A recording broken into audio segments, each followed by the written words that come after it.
ಲೋಕಸಭಾ ಚುನಾವಣೆ ಹತ್ತಿರವಾದಂತೆ ರಾಜಕೀಯ ಒಂದು ರೀತಿ ರಣಾಂಗಣವಾಗ್ತಾ ಇದೆ. ಅದರಲ್ಲೂ ಕೂಡ ಪ್ರತಿಯೊಂದು ಕ್ಷೇತ್ರವು ತನ್ನದೇ ಆದ ಮಹತ್ವವನ್ನು ಪಡೆದುಕೊಳ್ತಾ ಇದೆ. ಇಂತಹ ಸಮಯದಲ್ಲಿ ನಾವಿದೀಗ ಬೆಂಗಳೂರು ಗ್ರಾಮಾಂತರ ಲೋಕಸಭಾ ಕ್ಷೇತ್ರ ಏನಿದೆ ಅದರ ಲೆಕ್ಕಾಚಾರವನ್ನ ನಿಮ್ಮ ಮುಂದೆ ಇಡುವಂತ ಕೆಲಸವನ್ನ ಮಾಡ್ತಾ ಇದ್ದೇವೆ. ಅದರಲ್ಲೂ ಕೂಡ ಈ ಕ್ಷೇತ್ರ ತುಂಬಾ ಪ್ರಾಮುಖ್ಯತೆಯನ್ನು ಪಡ್ಕೊಳ್ಳುತ್ತೆ. ಯಾಕಂದ್ರೆ 2019ರಲ್ಲಿ ಕಾಂಗ್ರೆಸ್ ಗೆದ್ದಿದ್ದು ರಾಜ್ಯದಲ್ಲಿ ಇದೊಂದೇ ಕ್ಷೇತ್ರವನ್ನ.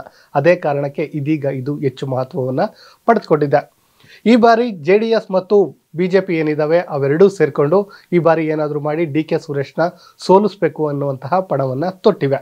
ಆ ಕಾರಣದಿಂದ ಈ ಕ್ಷೇತ್ರ ಏನಿದೆ ಇದು ಅತ್ಯಂತ ಮಹತ್ವದ ಕ್ಷೇತ್ರವಾಗಿದೆ. ಆದರೆ DK ಸುರೇಶ್ ರವರು ಅಂದ್ರೆ ಕಾಂಗ್ರೆಸ್ ಕಡೆ ಬರೋದಾದ್ರೆ DK ಸುರೇಶ್ ಅದು ಯಾರೇ ಬಂದರೂ ನಾನೇ ಗೆಲ್ತೀನಿ ಅನ್ನುವಂತಹ ಒಂದು ರೀತಿ ಕಾನ್ಫಿಡೆನ್ಸ್ ಅಲ್ಲಿದ್ದಾರೆ. ಅದೇ ಕಾರಣಕ್ಕೆ ಇದೀಗ JDS ಮತ್ತು BJP ಏನು ಒಂದಾಗಿದ್ದಾವೆ, ಅವರನ್ನ ಸೋಲಿಸಬಹುದು ಅನ್ನುವಂತಹ ಕೆಲವೊಂದು ಕಾನ್ಫಿಡೆನ್ಸ್ ಬಂದಿದೆ. ಅಂದ್ರೆ ಕುಮಾರಸ್ವಾಮಿ ಇರಬಹುದು, ಇಲ್ಲ ಯೋಗೇಶ್ವರ್ ಇರಬಹುದು, ಇವರಿಬ್ರು ಕೂಡ ಪ್ರಬಲ ಅಭ್ಯರ್ಥಿಗಳೇ. ಇವರಿಬ್ಬರಲ್ಲಿ ಯಾರಾದರೂ ಒಬ್ರು DK ಸುರೇಶ್ ವಿರುದ್ಧ ನಿಂತಿದ್ದೇ ಆದರೆ ಏನೋ BJP ಇದೆ ಮತ್ತೆ JDS ಎರಡೂ ಕೂಡ ಒಂದಾದ್ರೆ DK ಸುರೇಶ್ನ ಸೋಲಿಸಬಹುದು ಎನ್ನುವಂತಹ ಲೆಕ್ಕಾಚಾರಗಳು ಕೂಡ ಕೇಳಿ ಬರ್ತಾ ಇದೆ. ಆದರೆ ಕುಮಾರಸ್ವಾಮಿಯವರೇ ಹೇಳಿದ್ದಾರೆ, ನಾನು ಇನ್ನು ಮುಂದೆ ಅಂದರೆ ಲೋಕಸಭೆಗೆ ನಿಲ್ಲೋದಿಲ್ಲ ಎನ್ನುವಂತಹ ಮಾತನ್ನು ಹೇಳಿದರು.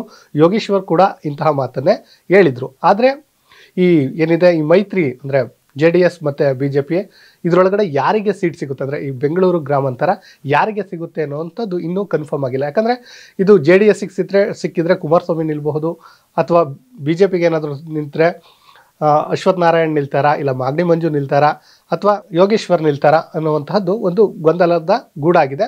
ಒಟ್ಟಲ್ಲಿ ಯೋಗೇಶ್ವರ್ ಮತ್ತು ಕುಮಾರಸ್ವಾಮಿ ಯಾರಾದರೂ ನಿಲ್ತರೆ DK ಶಿವಕುಮಾರ್ನ ಸೋಲಿಸಬಹುದು ಎನ್ನುವಂಥ ಲೆಕ್ಕಾಚಾರಗಳು ಕೇಳಿ ಬರ್ತಾ ಇದೆ. ಇನ್ನು ಈ ಕ್ಷೇತ್ರದ ಬಗ್ಗೆ ನಾವು ನೋಡೋದಾದರೆ ಈ ಬೆಂಗಳೂರು ಗ್ರಾಮಾಂತರ ಕ್ಷೇತ್ರ ಏನಿದೆ ಈ ಮೊದಲು ಕನಕಪುರದ ಒಂದು ಭಾಗವಾಗಿತ್ತು. ಅದು ಡಿವೈಡ್ ಆಗುತ್ತೆ. ಮೊದಲು ಅಂದರೆ 1996ರಲ್ಲಿ ಏನು ಕುಮಾರಸ್ವಾಮಿ ಇದ್ದಾರೆ ಅವರು ಈ ಕ್ಷೇತ್ರದಿಂದಲೇ ತಮ್ಮ ರಾಜಕೀಯವನ್ನ ಎಂಟ್ರಿ ಕೊಡ್ತಾರೆ. ಅದಾದಮೇಲೆ 2002ರಲ್ಲಿ ದೇವೇಗೌಡರು ಕೂಡ ಇಲ್ಲಿ ಗೆದ್ದಿರ್ತಾರೆ. ಇನ್ನು ಇದು ಅದಾದ ಬಳಿಕ 2009ರಲ್ಲಿ ಏನಾಗುತ್ತೆ ಅಂದರೆ ಇದು ಬೆಂಗಳೂರು ಗ್ರಾಮಾಂತರ ಎನ್ನುವಂಥದ್ದು ಸಪ್ರೇಟ್ ಆಗುತ್ತೆ. ಆಗ ಮೊದಲ ಬಾರಿಗೆ ಚುನಾವಣೆ ನಡೆದಾಗಲೂ ಕೂಡ ಕುಮಾರಸ್ವಾಮಿ ಅವರೇ ಇಲ್ಲಿ ಗೆಲುವನ್ನು ಸಾಧಿಸ್ತಾರೆ. ಅದಾದ ಬಳಿಕ DK ಸುರೇಶ್ ಗೆಲ್ತಾರೆ. ಇಲ್ಲಿಯವರೆಗೂ ಕೂಡ DK ಸುರೇಶ್ ಅದನ್ನು ಗೆದ್ದುಕೊಂಡು ಬಂದಿದ್ದಾರೆ. ಅದೇ ಕಾರಣಕ್ಕೆ ಇದೊಂದು DK ಬ್ರದರ್ಸ್ಗಳ ಪ್ರತಿಷ್ಠೆಯ ಕಣ ಅಂತ ಹೇಳಲಾಗ್ತಾ ಇದೆ. ಇನ್ನೊಂದು ವಿಚಾರ ಕೂಡ ಈಗ ಸದ್ದಾಗ್ತಾ ಇದೆ ಸ್ನೇಹಿತರೆ, ಅದೇನಾದರೂ DK ಸುರೇಶ್ ಕೂಡ ಕೆಲವೊಂದು ದಿನಗಳ ಹಿಂದೆ ನನಗೆ ರಾಜಕೀಯ ಸಾಕಪ್ಪ ಎನ್ನುವಂತಹ ಮಾತನ್ನು ಕೂಡ ಹೇಳಿದ್ರು. ಅದಾದ್ಮೇಲೆ ಈಗ 4-5 ತಿಂಗಳಿಂದ ಈಗ ತುಂಬಾ ಆಕ್ಟಿವ್ ಆಗಿದ್ದಾರೆ. ಮತ್ತೆ ಕಾಂಗ್ರೆಸ್ ಅಂದ್ರೆ ಇಲ್ಲಿಂದ ಯಾರು ನಿಲ್ಲಿಸಬೇಕು ಎನ್ನುವಂತಹ ಸಲಹೆಯನ್ನು ಕೇಳಿದಾಗ DK ಸುರೇಶ್ ಬಿಟ್ಟು ಬೇರೆ ಹೆಸರು ಕೂಡ ಯಾರು ಪ್ರಸ್ತಾಪ ಮಾಡಿಲ್ಲ. ಆ ಕಾರಣದಿಂದ ಬಹುತೇಕ ಕಾಂಗ್ರೆಸ್ನಿಂದ DK ಸುರೇಶ್ ಇಲ್ಲಿ ನಿಲ್ತಾರೆ ಎನ್ನುವಂತಹ ಮಾತು ಕೇಳಿಬಂದಿದ್ದು, ಮತ್ತೊಂದು ಹೆಸರು ಕೂಡ ರೀಸೆಂಟ್ ಆಗಿ ಹರಿದಾಡಿತ್ತು. ಅದು ಕುಸುಮಾರ್ ಅವರ ಹೆಸರು. ಅಂದ್ರೆ DK ಸುರೇಶ್ ಏನಿದ್ದಾರೆ ಅವರು ದಕ್ಷಿಣಕ್ಕೆ ಹೋದ್ರೆ ಇಲ್ಲಿ ಕುಸುಮಾರ್ ಅವರು ಬಂದು ನಿಲ್ತಾರೆ ಎನ್ನುವಂತಹ ಮಾತುಗಳು ಕೇಳಿ ಬಂದಿದ್ವು. ಆದ್ರೆ ಯಾವುದೂ ಕೂಡ ಕನ್ಫರ್ಮ್ ಅಲ್ಲ.